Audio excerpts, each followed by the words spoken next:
Bueno, para quienes nos visitan hoy por primera vez o recientemente, estamos estudiando los mandamientos de Dios. Estamos estudiándolos a la luz de un curso que iniciamos hace ya un tiempo llamado La Ética Cristiana y por lo tanto, como parte de ese estudio, nosotros estamos viendo qué es lo que Dios ha expresado en su palabra acerca de cómo debemos vivir. Y esto se encuentra en uno de los mejores resúmenes que tenemos en la tabla de los mandamientos de Dios, o en los 10 mandamientos, como los llamamos. Y hemos entonces ido a través de ellos uno por uno y ahora estamos con el séptimo mandamiento. El séptimo mandamiento dice, no cometerás adulterio o no adulterarás. Y lo que nosotros hacemos para introducir el estudio de estos mandamientos es que usualmente también acudimos a lo que confesiones en el pasado y una confesión de fe o los catecismos son, en el caso de los catecismos, son manuales de preguntas y respuestas para servir para la instrucción de uno en las bases de la fe, en lo que uno cree. Entonces, por ejemplo, yo finalizaba la clase del domingo anterior leyendo de uno de los catecismos lo siguiente: ¿cuáles son los deberes que se exigen en el séptimo mandamiento? Los deberes que se exigen en el séptimo mandamiento son castidad en cuerpo, mente y sentimiento, en palabras y conducta, y la preservación de la castidad en nosotros mismos y en los demás, vigilancia de la vista y todos los sentidos, templanza, guardando la compañía de los castos, modestia en la vestimenta, matrimonio para quienes no tienen el don de continencia, amor conyugal y cohabitación, trabajo diligente en nuestros llamados, rehuir todas las ocasiones de impurezas y resistir las tentaciones de dichas ocasiones. Y otra pregunta relacionada, ¿cuáles son los pecados que se prohíben en el séptimo mandamiento? Los pecados que se prohíben en el séptimo mandamiento, además del descuido de los deberes exigidos, son el adulterio, la fornicación, la violación, el incesto, la sodomía y todos los placeres contra naturaleza, toda imaginación, pensamiento, propósito y sentimientos impuros, toda conversación corrupta o inmunda, que incluye también el hecho de escucharlas, miradas desenfrenadas, conducta insolente y liviana, vestimenta indecente, la prohibición del matrimonio legítimo y el pasar por alto matrimonios ilegítimos, permitir, tolerar, proteger a prostitutas o recurrir a ellas, enredarse en votos de soltería, indebida demora para casarse, tener más de un esposo o esposa al mismo tiempo, el divorcio injusto o abandono del hogar, la ociosidad, glotonería, borrachera y compañías de gente sexualmente corrompida, las canciones, libros, cuadros, danzas y dramas lascivos, y finalmente, todo aquello que conlleve hacia actos de impurezas, ya sea en nosotros o en los demás. Este enfoque, ¿verdad?, de qué es lo que positivamente se exige y qué es lo que se prohíbe, también lo vimos como un principio para interpretar todo mandamiento. Todo mandamiento, si se expresa de manera positiva, hay prohibiciones asociadas, y si el mandamiento se expresa de manera negativa, hay aspectos positivos que se demandan. Por eso es que vemos esto. ¿Qué se exige y qué se prohíbe? Entonces, ¿cómo vamos a abordar el estudio de este mandamiento? Bueno, vamos a empezar con esa institución que Dios creó, llamada el matrimonio. Entonces, para eso tenemos que ir al principio, y vamos a ir al libro de Génesis, capítulo 1, versículos 26 y 27. Porque el matrimonio ha sido establecido por Dios. Es una ordenanza de la creación. Y cuando hablamos que es una ordenanza de la creación, nos da a entender a nosotros que su aspecto trasciende cultura, edad, idiomas. No es algo ligado a los días del pueblo de Israel. No tiene que ver con la humanidad por razón de ser hechos a imagen y semejanza de Dios. Es vinculante para todos nosotros en toda época.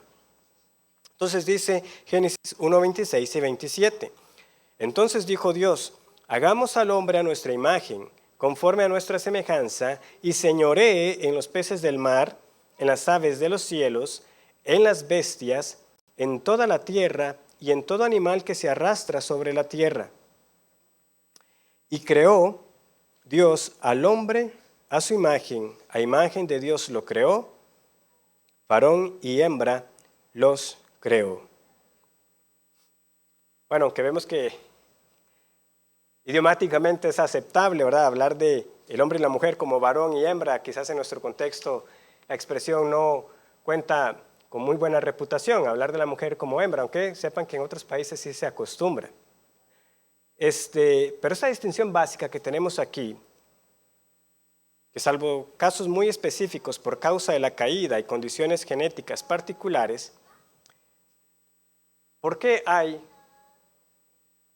lo que llamamos el sexo masculino y el femenino? ¿Por qué hay hombre y por qué hay mujer?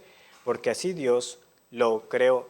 Esta es una distinción básica que, por supuesto, en los días que estamos viviendo, ya pareciera que no se puede asumir. Incluso ya, ¿verdad?, es común que en nuestros días, ¿verdad?, por este cuestionamiento ideológico que se quiere seguir promoviendo, que se cuestiona el sexo incluso de la persona al momento de nacer. Entonces ya algunos lo que le preguntan es, ¿cuál fue su sexo que le asignaron al nacer? ¿Verdad? Fue algo que alguien más le puso, ¿verdad? Porque eso es una construcción social. Entonces, sexo asignado al nacimiento. Pero uno tiene que responder a esto y decir, ¿cómo? Eso no se asigna al nacer. Eso quizás era una sorpresa hace muchos años, ¿verdad? Si uno se remonta algunas décadas, usted se esperaba hasta el día que naciera a ver qué era lo que le tocaba, ¿verdad? Pero eso ya no es una sorpresa ahora. ¿Qué se hacen en todas estas fiestas de celebraciones, de revelación de género? Precisamente porque existen los medios para saber si lo que van a hacer es un varón o una mujer, desde mucho antes de la concepción. Entonces no es ningún sexo asignado al nacer, es lo que la persona es desde su concepción. Desde el momento mismo de la concepción ya estaba ese cromosoma X y ese cromosoma Y, o X y X, ya estaba definido. Y con el paso de las semanas, pues ya existen los exámenes para evidenciar lo que ya había sucedido. Pero estas expresiones son claramente intencionadas para hacer parecer que el ser hombre o mujer es algo estrictamente social, que es una construcción obsoleta que ahora está abierta a un abanico indefinido de opciones, porque pues constantemente aparece una nueva orientación, un nuevo pronombre, una identidad. El abanico parece no terminar. No lo digo a modo de burla, lo digo como a modo de una realidad triste de que sencillamente lo que parecía, ¿verdad?, algo tan evidente, ya no lo es. Donde hombres que se promovían a sí mismos como científicos años atrás podían hablar de que ustedes, hombre o mujer, han sucumbido y ahora pues no saben. Hay días que me despierto sintiéndome más hombre, o hay días que me siento más como mujer. Aparentemente científicos. Ahora, ¿por qué Dios creó varón y hembra? Génesis 2 nos amplía a nosotros el relato de la creación del hombre. Entre esos propósitos tenemos nosotros lo que leemos en Génesis 2:17. Y dijo Jehová Dios, no es bueno que el hombre esté solo, le haré ayuda idónea para él. Génesis 2:17. Entonces vemos que Génesis 1:26-27 nos resume la creación del hombre. Nos dice que Dios creó varón y hembra, pero en la ampliación del relato vemos que hubo una distancia en el tiempo. Primero fue creado el hombre y luego la mujer es creada como esta ayuda idónea para él, ese complemento. Cuando Adán finalmente ve a esta mujer que fue creada de su propio hueso, como él la reconoce, carne de su carne, que es lo que leemos en Génesis 2:23 y 24, dijo entonces Adán, esto es ahora hueso de mis huesos y carne de mi carne. Esta será llamada varona, porque del varón fue tomada. Por tanto dejará el hombre a su padre y a su madre, y se unirá a su mujer, y serán una sola carne. Entonces, el matrimonio viene a ser esta manera en que esa comisión, ese mandato cultural de fructificar, de llenar la tierra para señorearla, tiene que cumplirse. Este aspecto, ¿verdad?, de lo que leemos aquí en esta institución del matrimonio, de dejar a los padres, ya lo abordamos cuando estudiamos el quinto mandamiento. El dejar a los padres no lo tomamos como un abandono del quinto mandamiento, como si ya como hijo ya no tengo una responsabilidad con ellos, sino que lo que sucede ahora es la creación de una nueva esfera, una nueva familia que ahora toma precedencia. Y la honra que yo le sigo debiendo a mis padres, ahora toma mayoritariamente la forma de velar por su bienestar, que nada les falte. Recuerden cómo Cristo confrontó a los fariseos, diciéndoles que por su tradición habían invalidado los mandamientos, y particularmente ese mandamiento de cuidar a sus padres, diciendo que era corbán, que habían dedicado todo al Señor.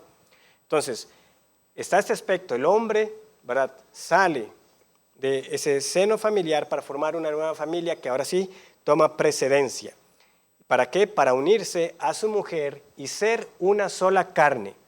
Ahora, la idea primaria que nos puede venir en este contexto es claramente la unión sexual de los cónyuges. Pero la palabra hebrea realmente es más amplia. Y aparte del vínculo carnal, también nosotros tenemos otros usos. Entonces sí, sin duda, en la hermosura de las relaciones sexuales matrimoniales tenemos la consumación de esta unión. Es donde más vívidamente se refleja que dos ahora son uno. Pero cuando un hombre deja a sus padres, lo que está diciendo es, yo me adhiero a ella, o sea, me estoy uniendo a ella, yo la voy a sostener y no la voy a soltar. Ese es el aspecto que también debemos ver en esa expresión, y se unirá a ella. O sea, ahora los dos están fuertemente vinculados, atados, no se van a dejar. Están ligados. Entonces, eso es el matrimonio, la formación de una nueva esfera, de una nueva familia, y de esta manera, en ese diseño que vemos de Dios, la idea era que el hombre y la mujer, siendo esa imagen de Dios, fructificaran, es decir, tuvieran una descendencia para llenar este mundo hecho por Dios de más personas, también reflejando la imagen de Dios. Génesis 1:28 nos amplía, ¿verdad?, este propósito en lo que conocemos como el mandato cultural, al que he aludido. Entonces, cuando hablamos del mandato cultural, tengamos presente Génesis 1:28. Y los bendijo Dios y les dijo, fructificad y multiplicaos, llenad la tierra y sojuzgadla, y señoread en los peces del mar, en las aves de los cielos, y en todas las bestias que se mueven sobre la tierra. Ese era el mandato. Tener hijos y señorear la tierra que Dios les daba. Nosotros tenemos una reiteración de este mandato también en Génesis 9, del 1 al 7, luego lo pueden leer, pero básicamente tenemos a Noé con su familia, ¿verdad?, que ya ha pasado el diluvio, y Dios vuelve a reiterar, fructificad y multiplicaos, y señoread en la tierra. El temor de ustedes estará en las bestias, ¿verdad? Es una reiteración del mandato cultural. Hay ciertos cambios, ¿verdad? Porque ahí leemos, por ejemplo, de que ahora el hombre también puede comer de los animales, ¿verdad?, que también les es dado para el sostenimiento. Hay ciertos cambios como consecuencia de la caída, pero es similar en el mensaje. Ese es el propósito. Entonces, cuando un hombre y una mujer se unen, el de no solamente unirse para estar el uno para el otro, ¿verdad?, vinculados, que no se van a dejar, pero también tener hijos, fructificar y multiplicarse. Ahora, el matrimonio no solo se ve como una institución dada por Dios, sino que se le añade un peso importante cuando vemos que el matrimonio también contiene un lenguaje pactual, un lenguaje de pacto. Entonces veamos, por ejemplo, Proverbios 2:17. Proverbios 2:17.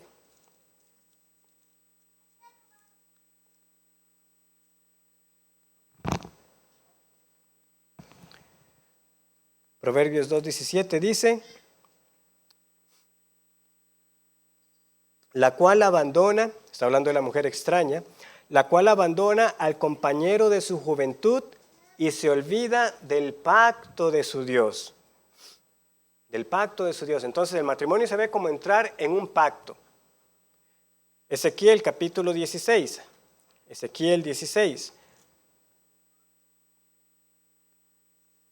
Aquí el Señor habla como si Él hubiera entrado en un pacto matrimonial con el pueblo de Israel. Vean lo que dice Ezequiel 16, 8. Y pasé yo otra vez junto a ti, y te miré, y he aquí que tu tiempo era tiempo de amores, y extendí mi manto sobre ti, y cubrí tu desnudez, y que dice, y te di juramento, y entré en pacto contigo, dice Jehová el Señor, y fuiste mía. Un caso más, Malaquías. Vamos al libro de Malaquías, el último libro del Antiguo Testamento. Último libro del Antiguo Testamento, Malaquías. Leemos lo siguiente en Malaquías 2:14. Más diréis, ¿por qué? Porque Jehová ha atestiguado entre ti y la mujer de tu juventud, contra la cual has sido desleal, siendo ella tu compañera y la mujer de tu pacto. Entonces, el matrimonio es un buen ejemplo de un pacto. Tenemos dos partes, hay un juramento lícito que establece esa unión. Ese es un ejemplo típico que damos respecto al tercer mandamiento. ¿Cuándo podemos usar nosotros ese nombre de Dios en un juramento lícito? Bueno, precisamente cuando nos casamos. Porque en la riqueza o en la pobreza, en la salud y en la enfermedad, hasta que la muerte nos separe, lo estamos prometiendo delante de Dios. Es un juramento lícito. ¿Y por qué? Bueno, porque el matrimonio tiene esta estructura pactual. Dos partes que se juramentan, que se comprometen a cumplir las palabras que ahí están prometiendo. Ahora, no solo esto, es que este hecho de que el matrimonio es un pacto y que precisamente Dios habla en términos pactuales con nosotros, no simplemente de pactos en general, sino también del pacto matrimonial, como si Él hubiera hecho un pacto matrimonial con nosotros, nos empieza a dar una pista cuando lleguemos al tema del divorcio, por qué Dios repudia el divorcio. Porque Dios como marido nunca repudia a su pueblo.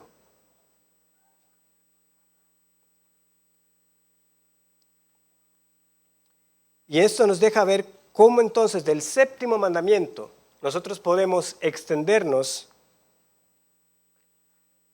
a la fidelidad que nosotros le debemos a Dios. Porque Dios nos toma por su pueblo y hace un juramento que Él será nuestro Dios y nosotros su pueblo. Si seguimos leyendo aquí en Malaquías, vamos ahora al versículo 10 para que veamos el contexto más amplio de estas palabras que el profeta dijo. Malaquías 2:10. ¿No tenemos todos un mismo Padre? ¿No nos ha creado un mismo Dios? ¿Por qué? Pues nos portamos, y ven la palabra que se usa, deslealmente el uno contra el otro, profanando el pacto de nuestros padres. Prevaricó Judá, y en Israel y en Jerusalén se ha cometido abominación, porque Judá ha profanado el santuario de Jehová, que él amó, y se casó con hija de Dios extraño.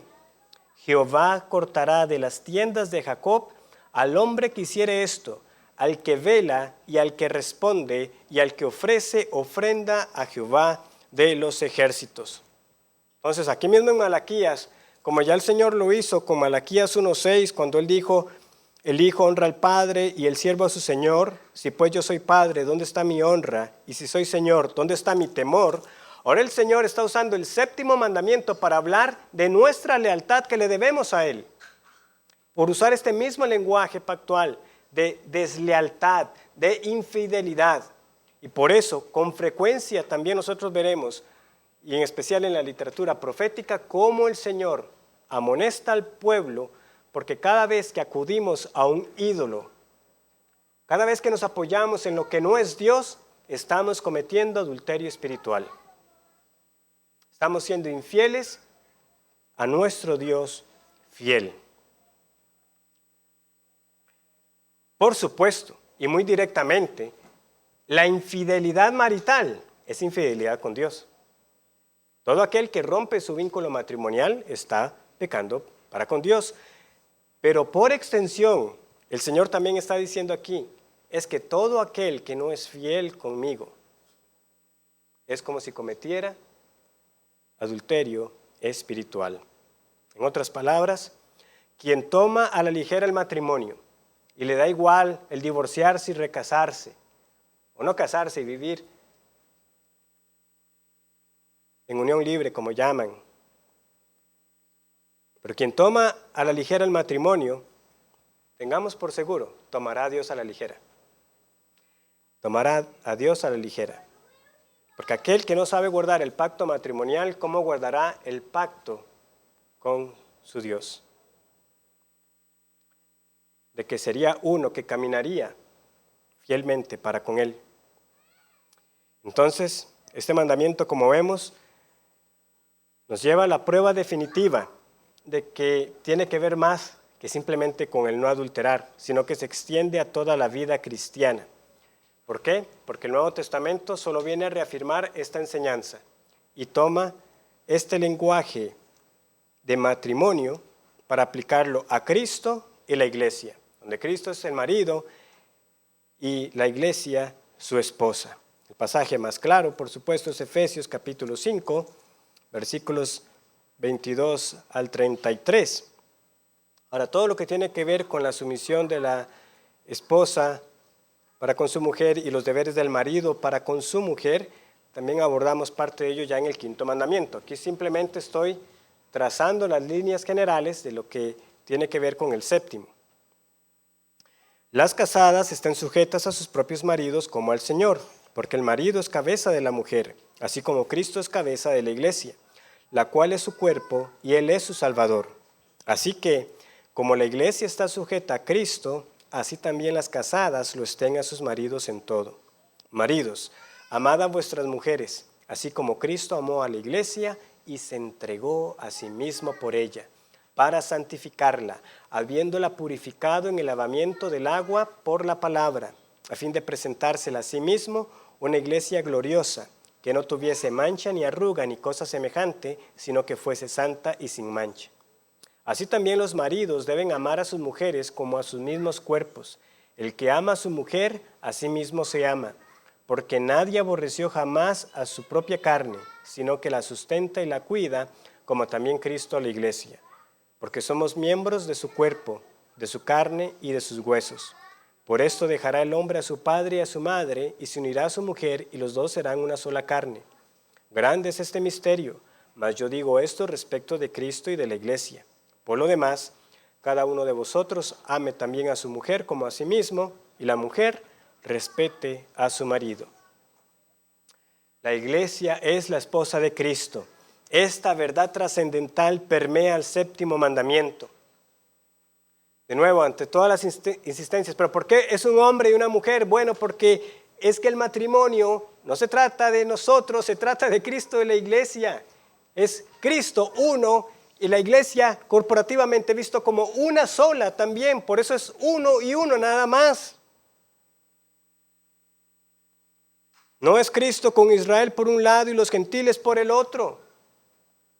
¿Por qué el divorcio es tan serio? Bueno, porque Cristo nunca abandona a su esposa. Como quizás habrán escuchado, ¿verdad? Y ya no sé quién habrá dicho eso por primera vez, pero bueno, ¿cuándo tiene usted derecho para dejar a su esposa? Bueno, cuando Cristo deje a la iglesia.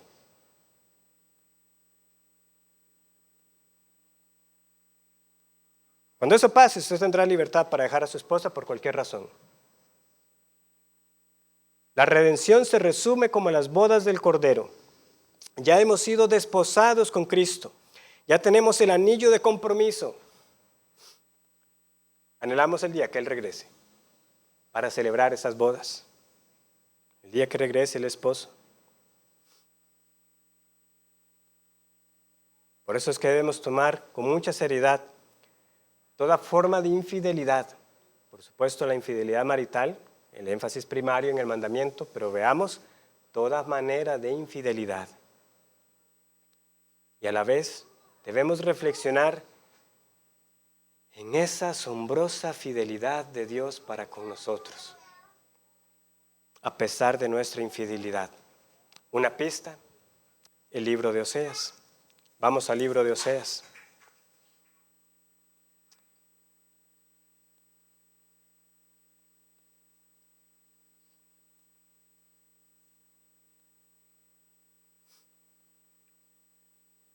¿Qué clase de marido es nuestro Señor? ¿Qué palabras habló por medio de Oseas a este pueblo que se seguía vendiendo a los ídolos? El Señor tenía el derecho para extender la carta de repudio a este pueblo, pero no la abandona, no la deja ahí. Versículo 14, Oseas 2:14. Pero he aquí que yo la traeré y la llevaré al desierto y hablaré a su corazón. Y le daré sus viñas desde allí y el valle de Acor por puerta de esperanza. Y allí cantará como en los tiempos de su juventud y como en el día de su subida de la tierra de Egipto. En aquel tiempo, dice Jehová, me llamarás Ishi, y nunca más me llamarás Baali, porque quitaré de su boca los nombres de los Baales, y nunca más se mencionarán sus nombres. En aquel tiempo haré para ti pacto con las bestias del campo, con las aves del cielo y con las serpientes de la tierra, y quitaré de la tierra arco y espada y guerra, y te haré dormir segura. Y te desposaré conmigo para siempre. Te desposaré conmigo en justicia, juicio, benignidad y misericordia. Y te desposaré conmigo en fidelidad, y conocerás a Jehová. En aquel tiempo responderé, dice Jehová. Yo responderé a los cielos, y ellos responderán a la tierra, y la tierra responderá al trigo, al vino y al aceite, y ellos responderán a Jezreel. Y la sembraré para mí en la tierra, y tendré misericordia del Oruama. Recuerden el nombre que se le había dado a los hijos de la relación adúltera de la esposa del profeta. Y diré a Loami, tú eres pueblo mío, y él diré, Dios mío.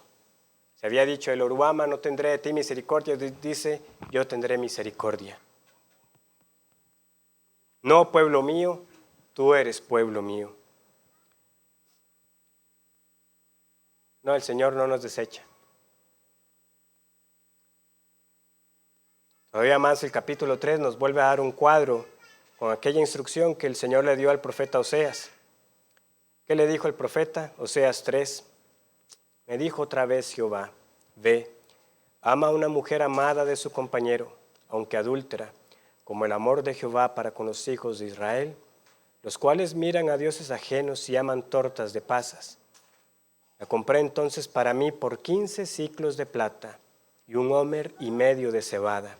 Y le dije, tú serás mía durante muchos días, no fornicarás, ni tomarás otro varón, lo mismo haré yo contigo.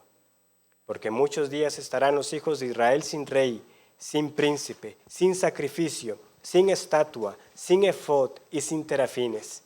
Después volverán los hijos de Israel y buscarán a Jehová su Dios y a David su rey, y temerán a Jehová y a su bondad en el fin de los días. Bendito Señor, que no nos dejó. Ahora, por supuesto, hay elementos aquí proféticos que esperamos su consumación, pero esta debe ser la realidad también de todo creyente. Entiende que el Señor le ha comprado, le ha redimido, que estábamos como en ese mercado de esclavos. El Señor nos vuelve a comprar para sí y vuelve a reiterar el pacto. No tomarás para ti a otro varón, yo no tomaré para mí otra mujer, solo Dios para nosotros. Fidelidad irrestricta. Entonces, no solemos pensar en esto, ¿verdad? Cuando solamente leemos el mandamiento, no cometerás adulterio, pero como les digo, este aspecto redentor y la alta traición a Dios que representa el adulterio nos debe ayudar a entender no solamente la enseñanza del matrimonio, el divorcio, sino todos los otros aspectos que también están vinculados con otras enseñanzas bíblicas. Por ejemplo, un creyente no debe casarse con un incrédulo.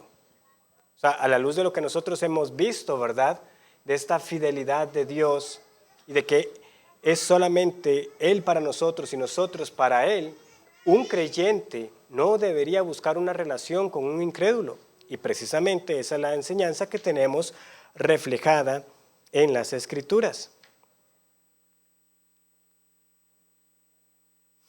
Por ejemplo, Génesis 24, no vamos a leerlo todo, ¿verdad? Pero ¿qué es lo que tenemos aquí? Tenemos a Abraham buscando una esposa para Isaac. ¿Y qué es lo que él dice? Era Abraham ya viejo y bien avanzado en años, y Jehová había bendecido a Abraham en todo. Y dijo Abraham a un criado suyo, el más viejo de su casa, que era el que gobernaba en todo lo que tenía: pon ahora tu mano debajo de mi muslo, y te juramentaré por Jehová, Dios de los cielos y Dios de la tierra, que no tomarás para mi hijo mujer de las hijas de los cananeos, entre los cuales yo habito, sino que irás a mi tierra y a mi parentela, y tomarás mujer para mi hijo Isaac. Y luego tenemos varios mandamientos, ¿verdad?, en la ley de Dios, de que no darán sus hijos a las hijas de los pueblos, ni tomarán de sus hijas para sus hijos. O sea, eso estaba constantemente señalado. Ahora, por supuesto, tenemos excepciones por este mensaje de redención de que el pueblo de Dios estaba compuesto tanto para judíos como gentiles. Rahab, Ruth. Pero el principio general, detrás de esa instrucción, era esa santidad del pueblo, donde no tenían nada que ir a buscar entre los paganos. Y lo mismo entonces debe darse entre los creyentes. ¿Qué va a ir a buscar usted en el mundo? ¿Qué va a ir a buscar? 1 Corintios 7:39.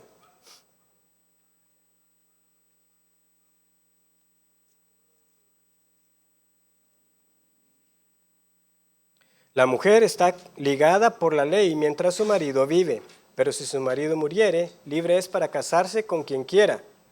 Vea, pastor, con quien quiera. Termina de leer el versículo. Con tal que sea en el Señor. Es muy claro. O sea, nosotros no podemos confundirnos con esto, y todavía más en la segunda carta a los Corintios, Pablo lo vuelve a reiterar.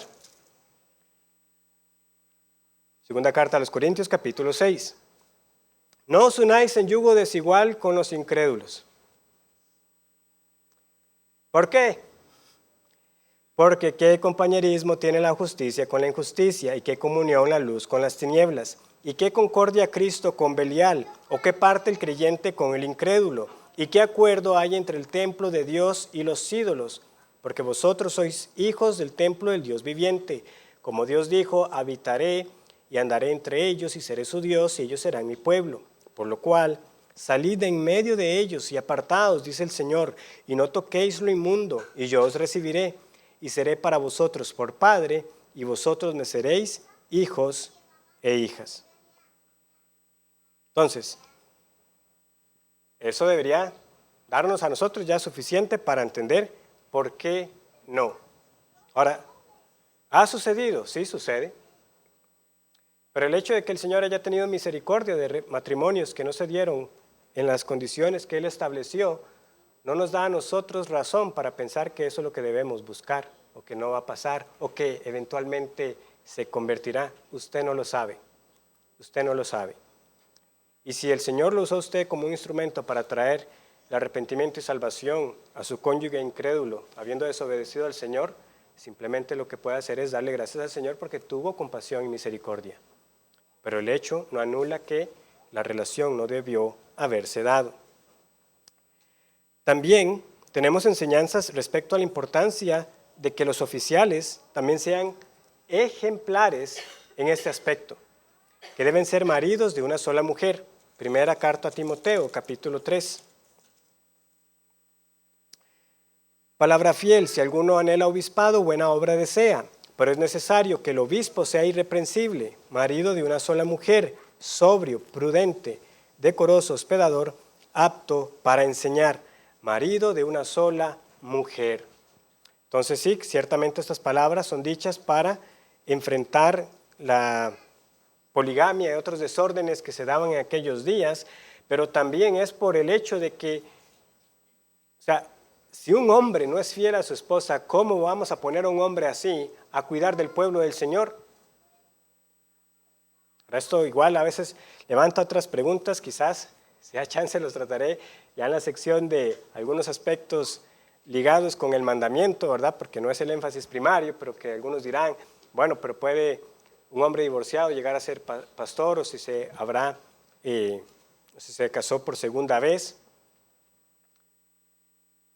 Pero el aspecto que quiero enfatizar de momento es es la importancia que debe tener para la iglesia el matrimonio, al punto que los hombres que son reconocidos para liderar entre ella, tienen que caracterizarse también por esta fidelidad matrimonial.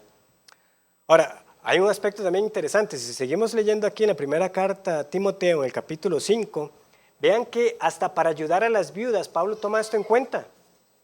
Vean este versículo, primera de Timoteo 5:9.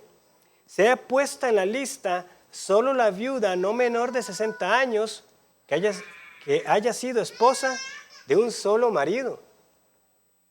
Hasta para la ayuda. Es que de nuevo, la sociedad se acostumbra a que el matrimonio se tome a la ligera, pero no debe ser así entre nosotros. Pablo dice, hay que indagar bien a quienes vamos a ayudar. Y aún aquellas viudas también debían de ser de un testimonio particular. El matrimonio es bueno. Las leyes del Antiguo Testamento, cuando en ocasiones nos hablan de las emanaciones del hombre y de la mujer, y que a veces esto podía traer impureza ceremonial, no están diciéndonos a nosotros que es que haya algo malo en las relaciones sexuales matrimoniales.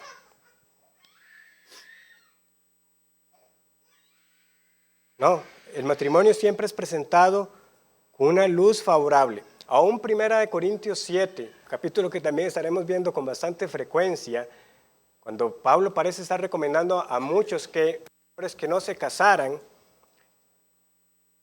Pablo no está poniendo el matrimonio en segundo lugar, contrario a lo que luego Roma estableció con su segundo concilio laterano en el 1139 y que luego reafirmaron con el concilio de Trento. Los oficiales de la iglesia pueden casarse, y eso es lo más común en las escrituras, que eran hombres también de familia. En la primera carta a los Corintios, en el capítulo 9, versículo 5, Pablo reconoce esto como un derecho. No tenemos derecho de traer con nosotros una hermana por mujer, como también los otros apóstoles y los hermanos del Señor. Y vean quién aparece también en esa lista: Cefas, Pedro. Pedro fue un hombre casado. Entonces, si Pablo lo que está haciendo en la primera carta de los Corintios, en el capítulo 7, está abordando algunas ventajas de la soltería, pero el apóstol no es antimatrimonio, sino que él está diciendo que existe un don de continencia y de permanecer soltero, pero es eso, es un don. ¿Y qué se nos dice a nosotros acerca de los dones? Que también él escribe aquí en esta misma carta a los Corintios, que los dones los reparte el Espíritu Santo como quiere. Entonces, hay a unos cuantos, unos muy pocos tendría que decir, a los que el Espíritu Santo les da un don de soltería. O sea, que realmente puede decir, yo no tengo el deseo de casarme. O sea, yo permanezco soltero porque así voy a ser más útil para la causa del Señor. Y le voy a servir muchísimo más en esta condición y realmente tengo el pleno contentamiento en esta circunstancia. Pero como Cristo también lo reitera en Mateo 19, 11, también otro pasaje particular que estaremos estudiando, que es lo que dice Cristo: no a todos les es dado. Pero cuando este es el caso, cuando sí tenemos el caso del don del celibato, por decirlo así, de la soltería, no es pecado entonces permanecer soltero. Pero si no se tiene el don, pues sí, el remedio es el matrimonio. Ahora, yo sé que hablar del matrimonio como un remedio a veces no puede sonar como romántico, ¿verdad? Pero es lenguaje bíblico también. Aquí primera carta a los Corintios en el capítulo 7, vean cómo Pablo lo expresa en el versículo 2. Pero a causa de las fornicaciones, cada uno tenga su propia mujer y cada uno tenga su propio marido. O sea, a causa del pecado. Y luego como más adelante lo va a expresar, ¿verdad? En el versículo 9, que si no tienen don de continencia, cásense, pues mejor es casarse que estarse quemando. O sea, en vez de estar ardiendo en ese deseo sexual. Entonces ese lenguaje aparece. Y de hecho, si ustedes leen las instituciones de Calvino, ese es el énfasis primario de él al exponer este mandamiento. Él dice, los que se ven atormentados por la incontinencia y no pueden conseguir la victoria, deben acogerse al remedio del matrimonio. De nuevo, no parecerán las palabras más románticas, pero esa es la realidad.